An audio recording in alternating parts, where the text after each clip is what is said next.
Pose there. Thank you, Christian. So I'm going to spend some time today talking about the product that myself and our dev team have spent the last 9 to 12 months of our lives slaving away on. As you mentioned before, PayTo, in its simplest sense, is an instant, real-time, direct debit.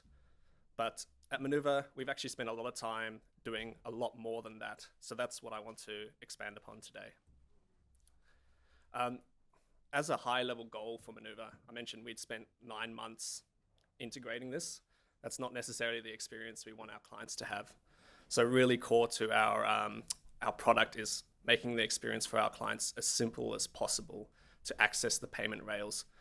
So yeah, sure, we're facilitating a real-time direct debit, but also we want to make sure that it's in plain language that people can understand, and that the integration timeline for our clients is as fast as possible.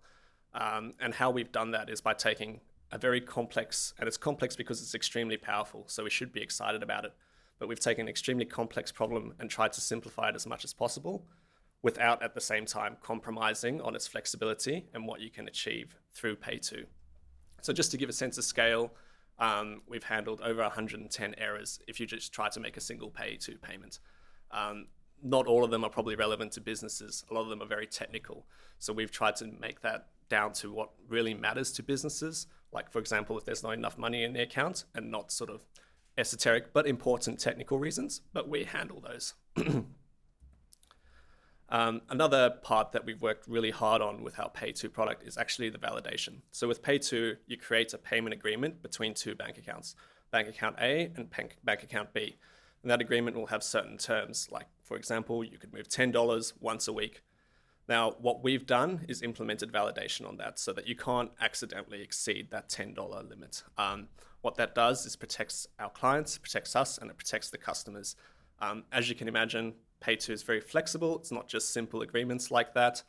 There's millions and millions of combinations of potential payment agreements you could create. And we've worked really hard, and the dev team has worked really hard on building a product that actually validates that for you.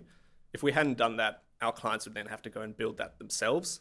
And that's a very big mountain to climb, as we found out. So our validation ensures that when you make a payment, you can be confident that it's within the terms of the agreement, and there won't be disputes around that just due to accidental payment mistakes.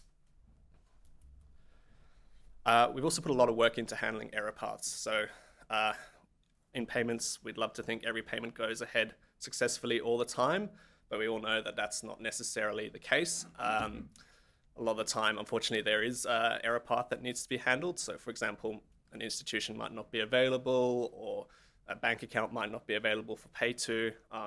So we try as much as possible to store and forward and retry those payments instead of just pushing that back to our customer and letting them handle it. So we put in a lot of logic to store and forward and retry when something goes wrong.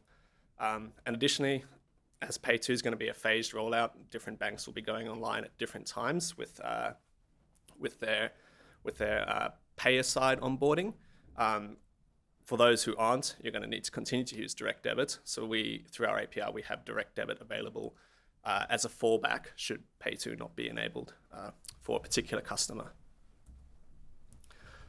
Another feature we put a lot of work into, which is somewhat used in traditional payments, but we think it will come to the forefront with PayTo, is whitelisting. What whitelisting is an allowed list of accounts whom you can either take money from or pay money to. Now with PayTo, if you create a payment agreement between account A and account B, that agreement, not many people know, can actually be amended to be account A and account C, and that's still a valid payment agreement. Now, businesses who are going to be doing PayTo payments need to think about the implications of that because those agreements can be transferred. It's very useful in many cases, but it's also something you'd like to control, I'm sure. So what we've done is provided a tool where you can lock down essentially where funds go or where funds come from for a particular agreement. It's an optional tool. And the idea is to save our customers time in terms of integration so they don't have to go and build those controls in themselves.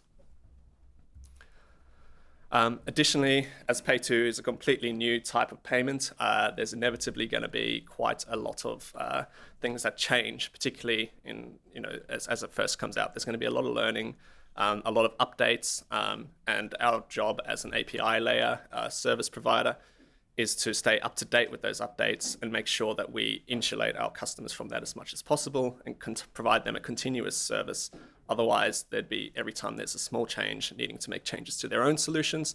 And basically, we put in the hard work for in that active maintenance to prevent that and provide as much as possible, stable solution. And finally, if you're collecting your money via PayTo, you've collected it, you're going to need to do something with it. It's going to need to go via maybe a BPay, maybe a direct entry, maybe an RTGS, maybe an MPP payment. We at Manuva have all of those rails integrated with our PayTo package. So through a single API, you can then take the money that you've collected it and get it to where it needs to be for whatever your business case is with PayTo. So like I mentioned, we've been spending 12 months on this, and we're finally getting to the point now where we're getting close to release. So this is our release timeline at the moment. We started development last year. In May, we released our first draft API. We achieved certification in June with Cuscal, our payments partner. What that means is we were then able to progress onto live proving, which is the stage that we're currently at. So we're currently testing on the real PayTo infrastructure, moving money around. Once that's complete, we'll then be able to move towards releasing our sandbox environment, which will allow customers to try out and move money in a fake money environment, essentially, but test out how the PayTo APIs work, along with a revised version of our document available on the web.